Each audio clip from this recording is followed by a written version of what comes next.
Good morning बच्चों। आज हम करेंगे प्रैक्टिस पेपर 2 जो कि डाइट मताना डिस्ट्रिक्ट फतेहाबाद के द्वारा तैयार किया गया है। इसके हम 40 जो MCQ हैं हम वो सोल्व करेंगे। प्यारे बच्चों, पहला क्वेश्चन है, रोजगार का सिद्धांत को कहा जाता है। रोजगार के सिद्धांत को कहा जाता है। पहला ऑप्शन है समष्टि अर्थशास्त्र, दूसरा है व्यष्टि अर्थशास्त्र, इसके बाद है गय ऑप्शन जो है कीमत निर्धारण, और घ है सार्वजनिक वित्त। तो प्यारे बच्चों, जैसा कि हमने बताया था कि कीमत सिद्धांत को पिछली वीडियो में कीमत सिद्धांत को व्यष्टि अर्थशास्त्र कहा जाता है, लेकिन यहाँ पर है रोजगार का सिद्धांत। जो रोजगार का सिद्धांत है उसका दूसरा नाम क्या है, उसको क्या कहा जाता है? तो उसका दूसरा नाम है समष्टि अर्थशास्त्र। तो पहला ऑप्शन यानी कि जो क ऑप्शन है वो हमारा बिल्कुल ठीक है। नेक्स्ट क्वेश्चन आपके सामने है बच्चों, निम्नलिखित में से या निम्न में से कौन सा समष्टि अर्थशास्त्र का अध्ययन है? मांग की लोच, एक वस्तु की कीमत, उपभोक्ता संतुलन और राष्ट्रीय आय। देखो, समष्टि अर्थशास्त्र का अध्ययन है, तो यहाँ पर ये जो घ ऑप्शन है ना, ये बिल्कुल ठीक है, क्योंकि मांग की लोच, एक वस्तु की कीमत, उपभोक्ता संतुलन, ये सब व्यष्टि अर्थशास्त्र के अध्ययन में आते हैं। नेक्स्ट क्वेश्चन हमारे पास है, देखेंगे, उत्पादन किसके लिए किया जाए की समस्या का संबंध है। देखो, उत्पादन किसके लिए किया जाए की समस्या का संबंध है आय तथा धन के वितरण से, अल्प उत्पादन से, उत्पादन की विधि के चुनाव से। उत्पादन की विधि के चुनाव से और कौन सी वस्तुओं और सेवाओं के उत्पादन से। तो प्यारे बच्चों, यहाँ पर ये जो उत्पादन किसके लिए किया जाए, देखो किसके लिए किया जाए, इसका क्या मतलब है भाई, किन लोगों के लिए किया जाए, अमीरों के लिए किया जाए या गरीबों के लिए किया जाए, विलासिता की वस्तुओं का उत्पादन किया जाए या अति आवश्यकता की वस्तुओं का उत्पादन किया जाए। इसका मतलब है आय और धन के वितरण से है। यानी कि देखो, जब हमारे देश में जैसे आय और धन का असमान वितरण है, तो अमीर लोग अलग हैं और गरीब लोग अलग हैं। तो इसलिए अमीरों के लिए अगर उत्पादन करना है तो विलासिता की वस्तुओं का उत्पादन करेंगे, अगर निर्धनों के लिए उत्पादन करना है तो अति आवश्यकता की वस्तुओं का उत्पादन करेंगे। तो यहाँ पर आय और धन के वितरण से है, इसलिए क्या ऑप्शन बिल्कुल ठीक है। ओके बच्चों, नेक्स्ट क्वेश्चन हमारा है, यदि उपभोक्ता अपनी आय को X और Y पर व्यय करता है तो उसे अधिकतम संतुष्टि होगी जब। देखो, यहाँ पर ये मार्जिनल यूटिलिटी ऑफ X, देखो यहाँ पर दो वस्तुएं हैं, एक X वस्तु है और एक Y वस्तु है, दोनों वस्तुओं पर खर्च करता है अपनी आय को। तो अधिकतम संतुष्टि कब होगी? जब marginal utility of X equal to marginal utility of Y। दूसरा है option MU of X greater than MU of Y। ग ऑप्शन है MU X भाग में MU ऑफ Y, और घ पहले ग ऑप्शन था, अब घ ऑप्शन है MU of X plus MU of Y। तो प्यारे बच्चों देखो, जब भी संतुष्टि होती है या संतुलन होता तो हम इक्वल का निशान देखते हैं। ये भी थोड़ा सा ध्यान रखना कि हमने इक्वल का निशान देखना है कब संतुष्टि होगी। तो marginal utility of X equal to marginal utility of Y, यानी कि MU of X equal to MU of Y। ये हमारा बिल्कुल सही है, यानी कि क्या ऑप्शन बिल्कुल ठीक है बच्चों। ओके, नेक्स्ट क्वेश्चन हमारा है, सीमांत उपयोगिता ऋणात्मक होने पर कुल उपयोगिता क्या होती है? देखो बच्चों, ये जो सीमांत उपयोगिता है, हम यहाँ पर एक डायग्राम बनाकर तुम्हें समझाएंगे। सीमांत उपयोगिता, देखो यहाँ पर हम पहले कुल उपयोगिता बताते हैं। ये है कुल उपयोगिता TU, ये कुल उपयोगिता है और यहाँ पर हाईएस्ट है, और जो ये सीमांत उपयोगिता है ना, ये आ रही है, ये मार्जिनल यूटिलिटी है, यानी कि सीमांत उपयोगिता। जब देखिएगा सीमांत उपयोगिता ऋणात्मक होने पर, देखो यहाँ पर ये जो है ना, यहाँ पर सीमांत उपयोगिता क्या है? नेगेटिव है। यहाँ पर ये नेगेटिव है, ये ऋणात्मक है, यहाँ पर ये ऋणात्मक है, तो ये कुल उपयोगिता क्या हो रही है? घट रही है ना। तो हमारा ऑप्शन ढूंढते हैं अभी हम, घटती है, बढ़ती है, शून्य होती है, उपयुक्त सभी। तो सही ऑप्शन हमारा होगा क्या, यानी कि घटती है। देखो, जब ये ऋणात्मक है तो ये घटती है। इस डायग्राम को देखते हुए आप क्लियर कर सकते हैं, ठीक है। अब हम इसको थोड़ा सा रब कर देते हैं। नेक्स्ट क्वेश्चन पर आते हैं। तो देखो बच्चों, नेक्स्ट क्वेश्चन क्या कहता है, एक सेकेंड।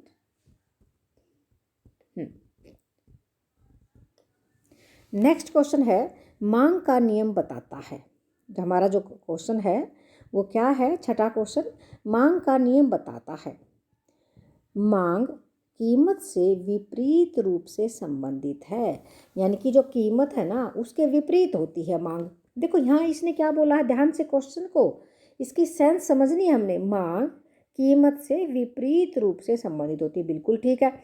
देखो बच्चों, कीमत, अगर कीमत ज़्यादा होगी तो मांग क्या होगी, कम होगी। अगर कीमत कम होगी तो मांग ज़्यादा होगी, मतलब कीमत से विपरीत संबंधित है। पहला ऑप्शन तो ये है, मांग का नियम ये बताता है। दूसरा है, कीमत मांग से विपरीत संबंधित होती है। नहीं, कीमत से हमें कोई नहीं है। देखो मांग जो है कीमत से प्रभावित होती है, कीमत से विपरीत है। कीमत में परिवर्तन की वजह से मांग में परिवर्तन होता है। अब देखो, अब तीसरा ऑप्शन और देख लेते हैं हम इसका।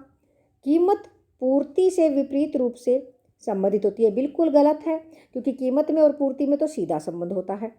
घ है, पूर्ति कीमत से विपरीत रूप से संबंधित होती है, ये भी गलत है। तो हमारा जो सही ऑप्शन था ना वो यही है। सही ऑप्शन क्या है हमारा, क ऑप्शन बिल्कुल सही है कि भी मांग कीमत से विपरीत रूप से संबंधित होती है। तो यहाँ आप देखेंगे जो हमारा जो मांग है वो कीमत से विपरीत रूप से संबंधित होती है। तो सही ऑप्शन कौन सा हो गया, क हो गया। अब नेक्स्ट क्वेश्चन आ जाता है हमारा। नेक्स्ट क्वेश्चन है, पूरक वस्तु की कीमत में कमी होने पर वस्तु की मांग पर क्या प्रभाव पड़ेगा। देखो, पूरक वस्तु है, कॉम्प्लीमेंट्री गुड है। एक वस्तु है उसकी पूर्ति करती है, वो उसको पूरा करती है। जैसे मान लीजिए कार है और उसकी पूरक वस्तु क्या है, पेट्रोल है। पूरक वस्तु की कीमत में कमी होने से, जैसे कार के रेट में कमी होने से, कीमत में कमी होने से, तो पूरक वस्तु की मांग पर क्या प्रभाव पड़ेगा, बढ़ेगी। पूरक वस्तु की मांग बढ़ेगी, क्योंकि कार ज़्यादा बिकेंगी तो मांग भी बढ़ेगी। तो यहाँ पर ए ऑप्शन है, जो क ऑप्शन है वो है मांग बढ़ेगी। ख मांग का संकुचन, ग मांग वही रहेगी, और घ इनमें से कोई नहीं। तो यहाँ पर सही ऑप्शन हमारा है क, क्योंकि पूरक वस्तु की कीमत में कमी होने से उसकी मांग में वृद्धि होती है। ओके, नेक्स्ट क्वेश्चन हमारा है, निम्नलिखित सूत्र में लोच गुणांक इक्वल टू, क्वेश्चन मार्क यहाँ दिया है, भाग में कीमत में प्रतिशत परिवर्तन। भाग में क्या है, कीमत में प्रतिशत परिवर्तन। तो देखिएगा, लोच गुणांक, देखो जो लोच होती है या मांग की लोच, इसको हम ऐसे भी लिख सकते हैं, elasticity of demand equal to. देखो भाई, नीचे लिखा है कीमत में प्रतिशत परिवर्तन, यानी कि प्राइस है ना उसमें प्रतिशत परिवर्तन है, कीमत में प्रतिशत परिवर्तन है। ऊपर क्या आएगा, मांग में परिवर्तन। नहीं, ये गलत है, क्योंकि मांग में परिवर्तन दो प्रकार का होता है, मांग वक्र पर संचलन और मांग वक्र का खिसकाव। दूसरा है मूल कीमत, तीसरा मांगी गई मात्रा में प्रतिशत परिवर्तन, और चौथा है मूल मांग। तो यहाँ पर सही ऑप्शन होगा मांगी गई मात्रा में प्रतिशत परिवर्तन। देखो, नीचे कीमत में प्रतिशत परिवर्तन है तो ऊपर आएगा मांगी गई मात्रा में प्रतिशत परिवर्तन। भाई यहाँ पर सही ऑप्शन होगा हमारा ग। ओके बच्चों, नेक्स्ट क्वेश्चन है हमारा, एक बार इसको थोड़ा सा रब करते हैं। नेक्स्ट क्वेश्चन हम देखेंगे, यदि उत्पादन के एक साधन को दुगना करने से, केवल एक साधन की बात की है इसने, एक साधन को दुगना करने से उत्पादन दुगने से अधिक हो जाता है, तो यह कहलाएगा पैमाने के स्थिर प्रतिफल, कारक का स्थिर प्रतिफल, पैमाने का वर्धमान प्रतिफल और कारक का वर्धमान प्रतिफल। देखो बच्चों, हमने ध्यान देना है कि ये कारक एक साधन में परिवर्तन किया है तो कारक के प्रतिफल, अगर सभी साधनों में परिवर्तन करता तो पैमाने के आ जाते। इसलिए गह ऑप्शन बिल्कुल ठीक है, कारक के बढ़ते प्रतिफल। क्योंकि देखो, साधन को दुगना करने से उत्पादन दुगने से भी अधिक हो जाता है, तो बढ़ते प्रतिफल या वर्धमान प्रतिफल सही ऑप्शन होगा, वो भी कारक के। तो गह ऑप्शन हमारा बिल्कुल ठीक है। 10वां क्वेश्चन है हमारा, अधिकतम लाभ कमाने की इच्छुक फर्म परिवर्ती अनुपात के नियम के कौन से चरण में उत्पादन करना चाहेगी। तो ये बिल्कुल आसान सी बात है कि भी कोई भी फर्म है वो जो दूसरे चरण में, देखो यहाँ पर जब हम उत्पादन की बात करते हैं, ये देखिएगा यहाँ पर हम डायग्राम बनाते हैं, तो ये जो है फर्म यहाँ पर, तो ये पहली स्टेज है, ये दूसरी स्टेज है और ये तीसरी स्टेज है। तो जो दूसरी स्टेज है ना, दूसरा जो चरण है, यहाँ पर कोई भी फर्म है वो क्या करेगी कि उत्पादन करना पसंद करेगी। देखो अधिकतम लाभ कमाने की इच्छुक फर्म परिवर्ती अनुपात के नियम के कौन से यहाँ पर हम देखेंगे कौन से चरण में उत्पादन करना पसंद करेगी। तो यहाँ पर सही ऑप्शन हमारा होगा ख। क्या होगा? ख ऑप्शन होगा। यानी कि कोई भी फर्म है जो दूसरे चरण में उत्पादन करना पसंद करेगी अधिकतम लाभ या अधिकतम लाभ कमाने की इच्छुक करने के लिए। तो कोई भी उत्पादक है या कोई भी फर्म है तो दूसरे चरण में। नेक्स्ट क्वेश्चन है डेल्टा टी सी बटे डेल्टा क्यू। देखो डेल्टा टी सी बटे डेल्टा क्यू किसको मालूम करता है? AC, TC, MC। तो यहाँ पर आ जाएगा MC, क्योंकि जो सीमांत जो लागत है उसका ये फार्मूला है डेल्टा TC बटे डेल्टा क्यू। नेक्स्ट क्वेश्चन हमारा है MC वक्र AC वक्र को उस स्थिति में काटता है जब AC वक्र नीचे की ओर गिर रहा होता है, AC वक्र ऊपर की ओर उठ रहा होता है, AC वक्र न्यूनतम होता है। भाई यहाँ पर जो सही ऑप्शन है वो न्यूनतम आएगा। देखिएगा ये AC कर्व है, ये है हमारी AC कर्व, और यहाँ पर अब ये देखिएगा इसके न्यूनतम बिंदु से काटता है। क्वेश्चन क्या था कि MC वक्र AC वक्र को कहाँ पर काटेगा? तो ये देखो ये MC वक्र है और ये इसके न्यूनतम बिंदु पर काटता है। ठीक है, तो ये आपको क्लियर हो गया है। तो यहाँ पर अब हम ऑप्शन ढूंढेंगे। AC वक्र नीचे की ओर गिर रहा होता है, नहीं। AC वक्र ऊपर की ओर उठ रहा होता है, नहीं। AC वक्र न्यूनतम होता है, गया ऑप्शन बिल्कुल ठीक है बच्चों। नेक्स्ट क्वेश्चन है सामान्य लाभ उत्पन्न होते हैं। सामान्य लाभ कब उत्पन्न होते हैं? जब नो लॉस नो प्रॉफिट होता है, ना तो असामान्य लाभ होते हैं ना ही न्यूनतम हानि। तो मैंने पहले भी बात बताई थी, चाहे अधिकतम संतुष्टि की बात हो चाहे सामान्य लाभ की बात हो, हमने इक्वल का निशान ढूंढना है, क्योंकि AR = AC जो कि हमारा ख ऑप्शन है। ये देखिएगा ये जो ख ऑप्शन है ये बिल्कुल ठीक है, AR = AC। नेक्स्ट क्वेश्चन हमारा है पूर्ति वक्र जब खड़ी हुई सरल रेखा होती है तो ये क्या बताती है? देखो ये पूर्ति वक्र है, ये सप्लाई कर्व है और ये खड़ी रेखा है, SS जो है ये सप्लाई कर्व है। तो पूर्ति वक्र जब खड़ी हुई सरल रेखा तो क्या बताती है? देखो पूर्ण बेलोचदार पूर्ति। पहला ऑप्शन था पूर्ण लोचदार पूर्ति, बिल्कुल नहीं है। पूर्ण लोचदार पूर्ति तो तब होती है जब बड़ी रेखा होती है, खड़ी रेखा है तो पूर्ण बेलोचदार, यानी कि जो हमारा जो ऑप्शन है ख ये बिल्कुल ठीक है। और ग ऑप्शन है इकाई लोचदार पूर्ति और घ है इकाई से अधिक लोचदार पूर्ति। तो ये कोई भी ऑप्शन नहीं है, केवल ख ऑप्शन बिल्कुल ठीक है। नेक्स्ट क्वेश्चन है बच्चों पूर्ति के शिथिल रहने तथा मांग के कम होने पर कीमत। देखो पूर्ति के शिथिल होने, देखो जैसे भी देखो यहाँ देखिएगा ये पूर्ति वक्र है और ये मांग वक्र है। तो पूर्ति तो एज इट इज रहेगी, ये डिमांड है, पूर्ति एज इट इज रहेगी। और मांग के कम होने पर, और मांग हम कम कर देते हैं। देखो पहले जो कीमत थी वो ये थी और मांग कम होने पर क्या हुआ? कीमत नीचे आ गई P1। अब क्वेश्चन क्या है? क्वेश्चन हमने देखना मांग के कम होने पर कीमत का क्या होगा? कीमत बढ़ती है या घटती है? हमने यहाँ देखा P से P1 हो गई, घटती है, कम होती है, घटती बढ़ती रहती, ये गलत है ऑप्शन है। पहला है बढ़ती, ये गलत, शिथिल रहती, ये भी गलत। तो ग ऑप्शन बिल्कुल ठीक है मेरे हिसाब से बच्चों, बिल्कुल सही ऑप्शन है ये। नेक्स्ट क्वेश्चन है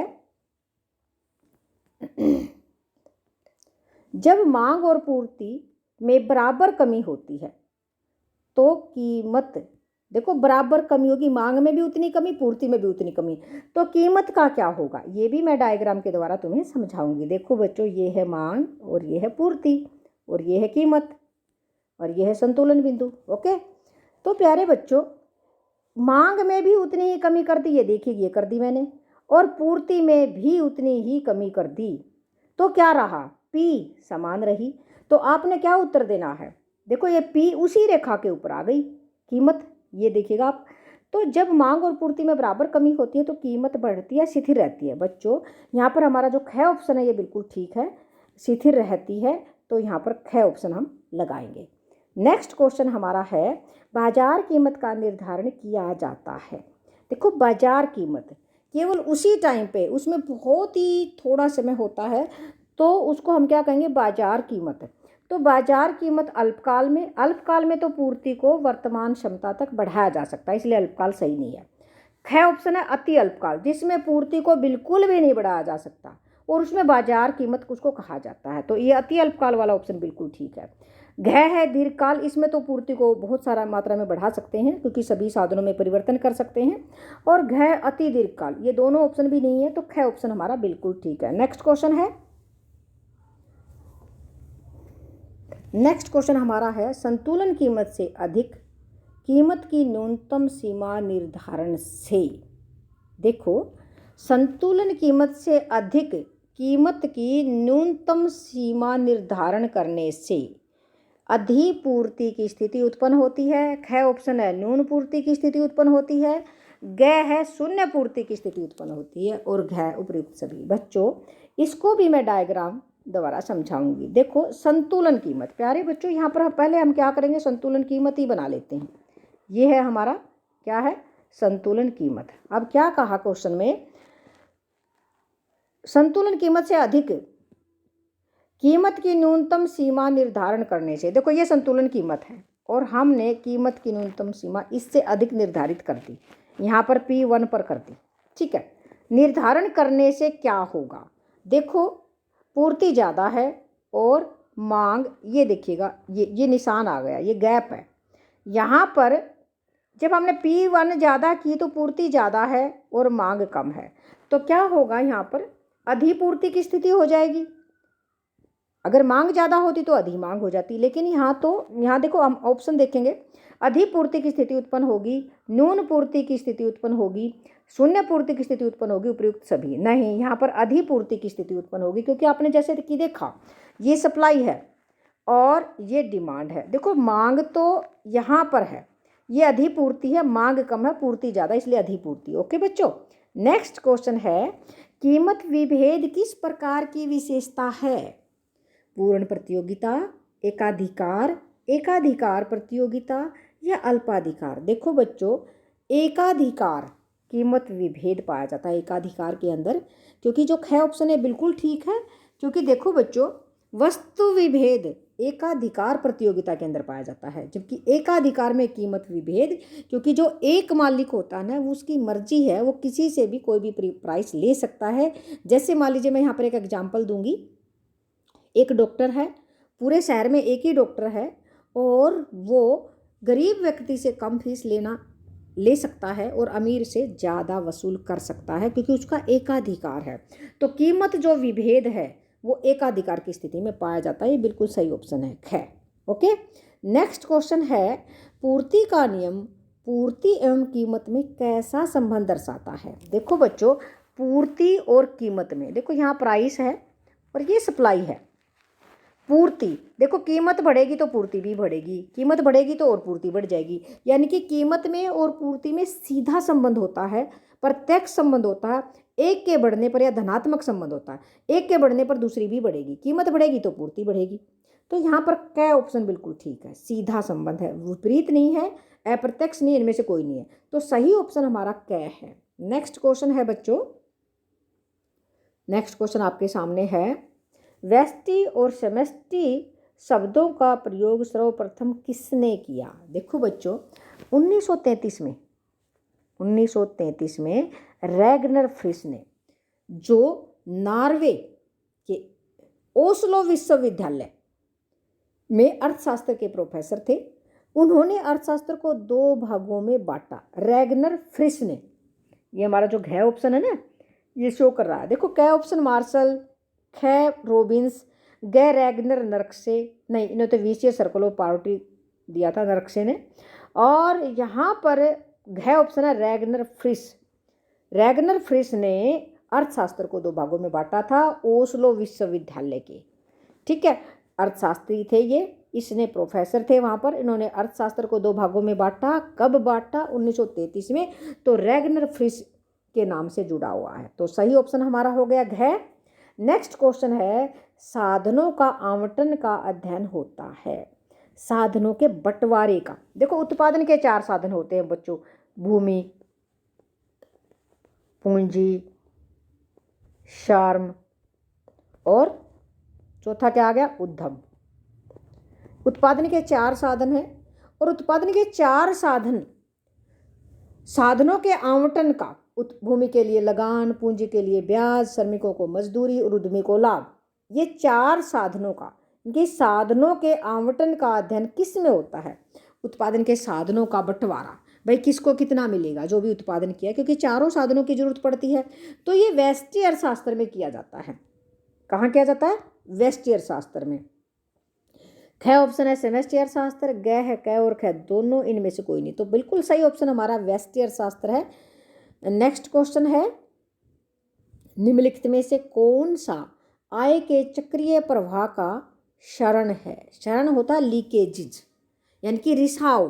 देखो बच्चों यहाँ पर क ऑप्शन है फर्मों द्वारा लिए गए ऋण, ख है सार्वजनिक व्यय, ग है निवेश। देखो बच्चों जो रिसाव होता है या शरण होता है उसको मैंने एक बार पहले भी बताया था, SIT यानी कि सेविंग, इंपोर्ट और टैक्स। देखो ये जो चीज़ है इनसे SIT, ठीक है, तो SIT saving, import and tax, तो ये जो चीज़ है मैंने वैसे एग्जाम्पल बताया था कि भी इस तरह से हम याद कर सकते हैं। तो यहाँ पर देखो, यहाँ पर ऋण है, सार्वजनिक व्यय है, निवेश है, ये क्या है, यहाँ तो कोई भी नहीं है इस तरह का चक्रीय प्रवाह का क्षरण। तो चौथा ऑप्शन हम देखते हैं, चौथा ऑप्शन हमारा है परिवारों द्वारा की गई बचत, बिल्कुल ठीक ऑप्शन है, ख ऑप्शन है, क्योंकि यहाँ पर ये आ गई सेविंग, SAVING। बच्चों जो बचत जो होती है ना वो रिसाव है, जब बचत कर लेते हैं तो आय में योगदान नहीं होता, क्योंकि केन्ज क्या कहता है कि ज़्यादा से ज़्यादा हमें खर्च करना चाहिए, ज़्यादा खर्चा करेंगे तो क्या होगा, उत्पादन बढ़ेगा, उन वस्तुओं की मांग बढ़ेगी तो उत्पादन बढ़ेगा, ठीक है ना, और मांग बढ़ेगी तो श्रमिकों को रोजगार भी मिलेगा। तो नेक्स्ट क्वेश्चन हमारा है ये, निम्नलिखित में से कौन सा सही है। देखो NNP at MP, net national product at MP, GNP at MP minus मूल्य ह्रास। देखो ग्रोस में से अगर मूल्य ह्रास घटाएंगे तो नेट आ जाएगा, मेरे हिसाब से बिल्कुल सही है। अगला ऑप्शन देखते हैं, NDP at MP equal to NNP at MP जमा मूल्य ह्रास, ये बिल्कुल गलत है। आगे है NDP at FC, NDP at MP जमा अप्रत्यक्ष कर, जब MP हो गया और अप्रत्यक्ष कर जुड़ ही नहीं सकता। नेक्स्ट है GDP at FC, NDP at FC माइनस मूल्य ह्रास, ये N में से मूल्य ह्रास नहीं जाएगा, तो हमारा सही ऑप्शन बिल्कुल सही है, पहला ऑप्शन क ऑप्शन बिल्कुल ठीक है बच्चों। GNP एट MP यानी कि gross national product at market price में से अगर हम मूल्य ह्रास घटाएंगे तो net national product at market price. प्यारे बच्चों हमारा क ऑप्शन बिल्कुल ठीक है। नेक्स्ट क्वेश्चन आपके सामने आ रहा है, देखेंगे नेक्स्ट क्वेश्चन क्या है। विदेशों में काम करने वाले भारतीयों की आय खाली स्थान का भाग होती है। देखो बच्चों विदेशों में काम करने वाले भारतीयों की आय खाली स्थान का भाग होती है। देखो घरेलू आय का तो होती नहीं है, क्योंकि वो तो देश के अंदर जो आय प्राप्त होती है वो होती है। ख ऑप्शन है विदेशों से प्राप्त आय, ग है भारत के निवल घरेलू उत्पाद, घ है भारत के सकल घरेलू उत्पाद। बिल्कुल सही ऑप्शन ख है बच्चों, क्योंकि विदेशों से जो प्राप्त आय होती है वो विदेशों में काम करने भारतीयों की आय का भाग होती है, विदेशों से प्राप्त आय का भाग होती है। और जो हमारे देश में विदेशी काम करते हैं वो विदेशों से बाहर जाती है, तो विदेशों से प्राप्त आय विदेशों में काम करने वाले भारतीयों की आय का भाग है, बिल्कुल सही ऑप्शन है। नेक्स्ट क्वेश्चन है, निम्नलिखित में से मुद्रा के प्रकार में क्या शामिल नहीं है। देखो बच्चों बैंक साख, पत्र मुद्रा, धातु मुद्रा और सोना, ये सोना शामिल नहीं है।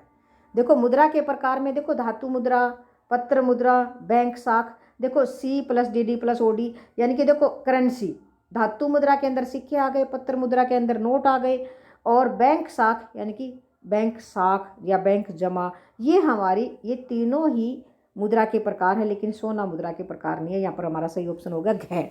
नेक्स्ट क्वेश्चन है बच्चों, आय के एक न्यूनतम स्तर से आय का स्तर कम होने पर बचत होती है। भाई जितनी आय की हमें ज़रूरत है और उससे हमारी आय कम है, देखो एक न्यूनतम स्तर, भाई कम से कम मान लीजिए हमें 10,000 रुपये इनकम चाहिए गुजारा करने के लिए, हम मान लीजिए 10,000 रुपये इनकम मिनिमम इनकम है। अगर आपके पास 10,000 रुपये इनकम नहीं है तो क्या करोगे? बाहर से लाओगे, उधार लेके आओगे, तो हमारी बचत तो हुई नहीं ना, बचत तो ऋणात्मक हो गई।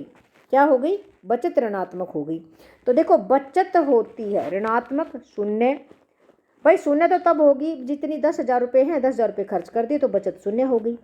धनात्मक इनमें से कोई, यहाँ पर हमारा जो सही ऑप्शन है वो ऋणात्मक वाला है, क्योंकि जब आय का एक न्यूनतम स्तर से आय का स्तर कम होने पर ऋणात्मक, क्योंकि हमने बाहर से उधार लिया।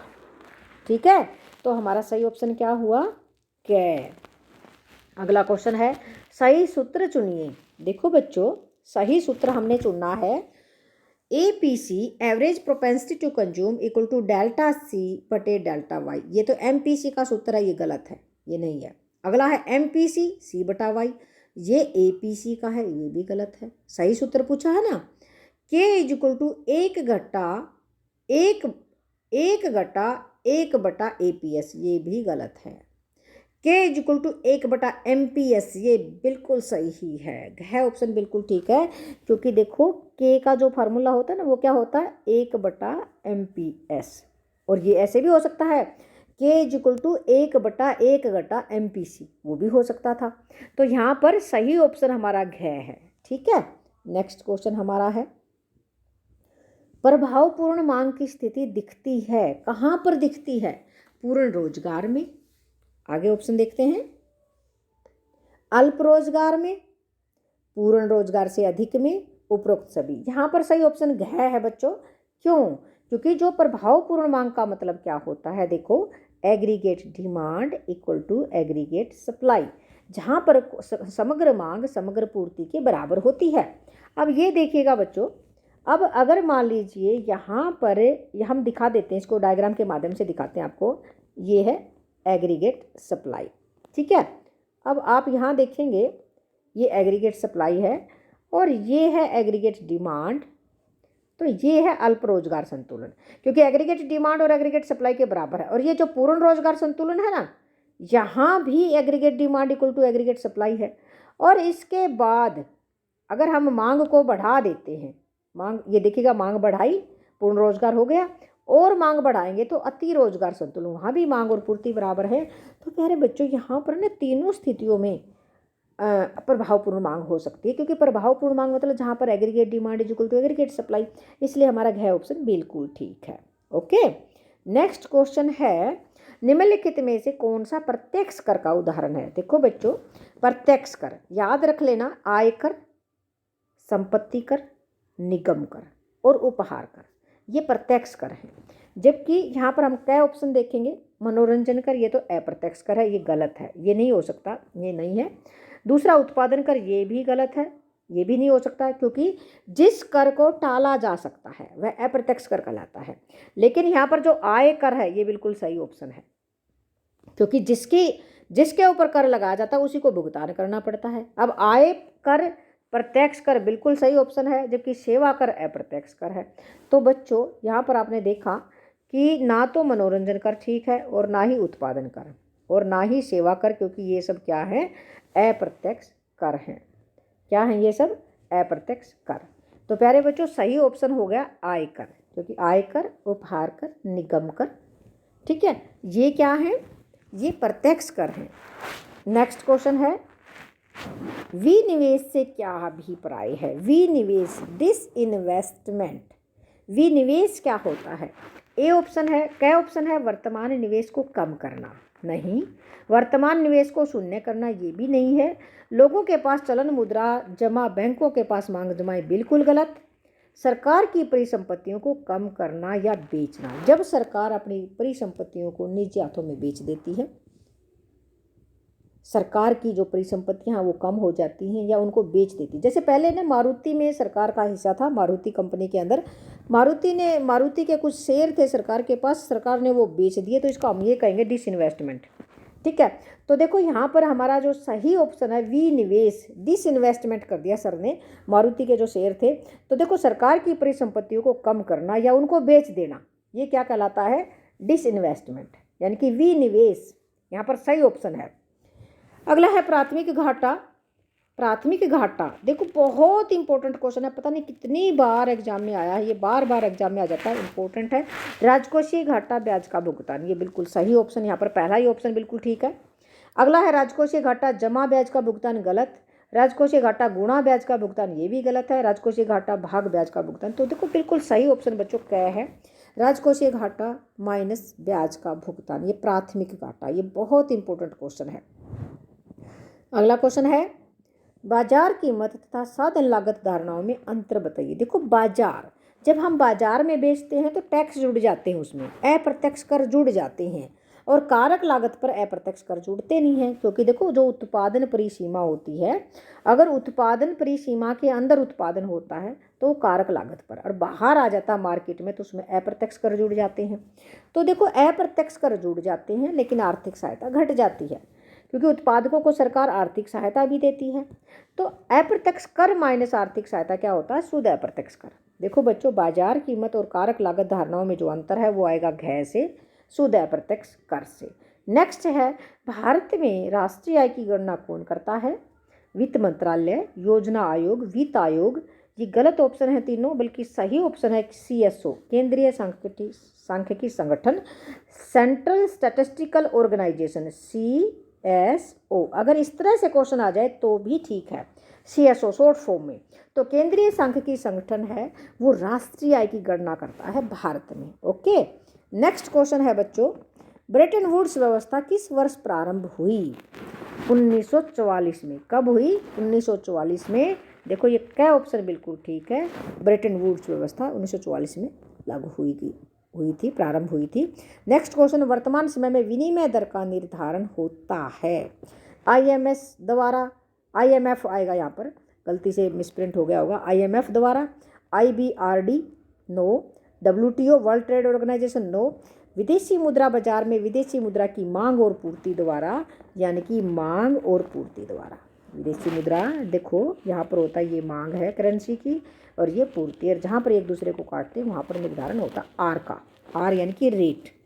ठीक है, नेक्स्ट क्वेश्चन है निम्नलिखित में से किसे राष्ट्रीय आय में शामिल नहीं किया जाएगा। देखो बच्चों, घरेलू सेवाएं नहीं, मध्यवर्ती वस्तुएं नहीं, हस्तांतरण ये भी नहीं, उपरोक्त सभी। घ ऑप्शन बिल्कुल ठीक है, क्योंकि इनको किसी को भी इनको राष्ट्रीय आय में शामिल नहीं किया जाता है। नेक्स्ट है भारत में नोट जारी करने की कौन सी व्यवस्था है, minimum reserve system, minimum reserve system. ये देखो बच्चों, तो न्यूनतम सुरक्षित व्यवस्था इसको हम अगर हिंदी में बोलते हैं, तो पहला ऑप्शन अनुपातिक विधि व्यवस्था, ये गलत है। न्यूनतम सुरक्षित व्यवस्था बिल्कुल ठीक ऑप्शन है। अगला है प्रतिशत अनुपात विधि व्यवस्था, साधारण जमा व्यवस्था, ये नहीं है, तो ख ऑप्शन हमारा बिल्कुल ठीक है। न्यूनतम सुरक्षित व्यवस्था यानी कि जिसमें 200 करोड़ रुपए का सोना और विदेशी प्रतिभूतियाँ, ठीक है, एक तरफ यानी कि केंद्रीय बैंक के पास, रिजर्व बैंक के पास रखी जाती हैं, 200 करोड़ रुपए का, जिसमें 115 करोड़ रुपए का सोना और 85 करोड़ रुपए की विदेशी प्रतिभूतियाँ या विदेशी करेंसी शामिल होती है। नेक्स्ट क्वेश्चन है, एक व्यापारिक बैंक वह बैंक है जो दीर्घकालीन ऋण देता है, शाखा सृजन करता है, अल्पकालीन ऋण देता है, ये सभी बिल्कुल ठीक है। देखो अल्पकाल के लिए भी ऋण देता है, शाखा निर्माण भी करता है, और दीर्घकालीन ऋण भी देता है, बिल्कुल ठीक है तीनों ऑप्शन। तो यहाँ पर घ ऑप्शन बिल्कुल सही रहेगा। सरकारी बजट के निम्नलिखित में से कौन से उद्देश्य हैं, आय और संपत्ति का पुनर्वितरण, आर्थिक स्थिरता, दोनों ऑप्शन ठीक है। नेक्स्ट क्वेश्चन ऑप्शन देखते हैं, क और ख दोनों, सार्वजनिक उद्यमों को निजी क्षेत्रों को सौंपना, ये नहीं है, ग ऑप्शन बिल्कुल ठीक है बच्चों। नेक्स्ट क्वेश्चन हमारा है, नेक्स्ट क्वेश्चन ये हमारे हो गए, ये हमारे 40 क्वेश्चंस हो चुके हैं। तो प्यारे बच्चों, इसी के साथ हम अपना जो वीडियो है इसको विराम देते हैं, और मैं उम्मीद करूंगी आप सबको अच्छे से क्लियर हो गया होगा ये पेपर, क्योंकि ये सेकंड प्रैक्टिस पेपर है। इसी प्रकार से हम प्रैक्टिस पेपर से आपके आंसर की उपलब्ध कराते रहेंगे। और इसी के साथ धन्यवाद।